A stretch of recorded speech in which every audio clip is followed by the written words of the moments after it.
Hi, I'm Mairéad de Búrca, a Managing Director at Alvarez & Marsal, advising businesses on indirect tax matters. As we approach the upcoming autumn budget, I've been following the signals coming from the Chancellor, Rachel Reeves, and her team. There is significant speculation about what the Chancellor may do around VAT and other indirect taxes, all of which will impact businesses and individuals. With so much speculation, it's particularly challenging for businesses to be able to plan ahead. Rachel Reeves is reportedly planning to close the so-called low-value import tax loophole that allows overseas retailers to send small packages to the UK without paying import duty. This would certainly be a step towards protecting UK small businesses, and it would add an additional cost to companies such as Temu and Shein shipping goods to the UK.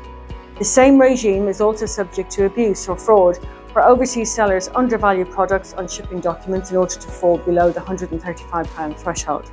Removing the threshold or introducing an import service charge would certainly help generate revenue for the Chancellor and also protect the UK marketplace.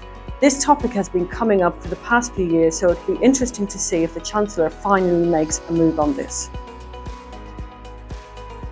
Given the recent U-turn on the income tax rate, general speculation is that the Chancellor will not make a wholesale change to the VAT rate. We cannot rule this out completely, as it would be a significant revenue generator for the Chancellor.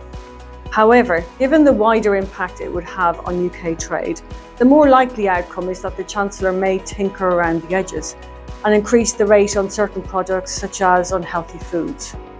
While a reduction in rates would be welcomed by many, including the suggested reduction of VAT on energy from 5% to 0%, given the necessity for the Chancellor to raise revenues, it is unlikely that the British public will get any VAT windfalls in this budget.